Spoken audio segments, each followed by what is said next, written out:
இந்த சொல்லுவாங்க இல்லையா, என்ன இருந்தாலும் எங்களுடைய குடும்பத்தை விட்டே கொடுக்க முடியாதுங்க. நான் வந்து அப்படி வளர்ந்துட்டேன். எனக்கு அந்த குடும்ப சூழல்கள் வந்து எனக்கு நிறைய சந்தோஷங்களையும் மாற்றங்களையும் ஒரு கொடுத்துருக்கு.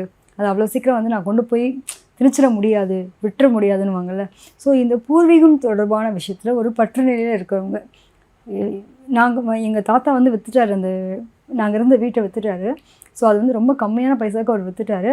ஆனாலும் எனக்கு அந்த வீடு மேலே ஒரு பற்று இருக்குது. என்னோடய பூர்வீக வீடு எனக்கு வேணும். அவர் 5 லட்சத்து ரூபாய்க்கு விற்றுருப்பாரு. இன்றைக்கி பார்த்தீங்கன்னா அது 50 லட்ச ரூபா கொடுத்து அவர் வாங்குவார். அந்த மெமரிஸ், எனக்கான வாழ்க்கை, எங்களுடைய குடும்பத்தினுடைய பண்பாடு சம்மந்தப்பட்ட விஷயங்கள் அப்படின்ற மாதிரி ஒரு ஈடுபாடு காட்டக்கூடிய நிலைகளும் இருக்கும். நிறைய பேருக்கு பார்த்திங்கன்னா தன்னோட தொழில் ரீதியாக கடன்படுவாங்க. தன்னோட வேலைக்காக, தன்னோட உடல் ஆரோக்கியத்துக்காக கடன்படுறது. நிறைய பார்த்தீங்கன்னா இன்சூரன்ஸ்லாம் போட்டுட்டு கிளைம் பண்ணுவாங்க, பார்த்துருக்கீங்களா? ஸோ அந்த மாதிரி நிலைகள். இவங்களுக்குலாம் கால் தொடர்பான விஷயங்களில் பிரச்சனைகள் இருக்கும்.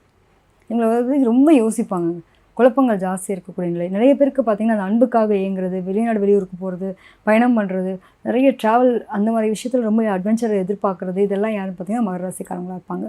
இவங்க எதுக்காக கடன் வாங்க? தொழில் ரீதியாக கடன் வாங்குவாங்க, வீடு கட்டுறதுக்காக கடன் வாங்குவாங்க, தன்னை சுற்றி இருக்கவங்களுக்காக கடன் வாங்குறது. இவங்களுக்கு எதனால் கடன் வரும் அப்படின்னு பார்த்திங்கன்னா, இவங்களுக்கு தன்னுடைய பூர்வீகம் ரிலேட்டடான விஷயங்கள், சொத்துக்கள் வழியாக ஆதாயம் பெறதுக்காக கடன் வாங்குவாங்க.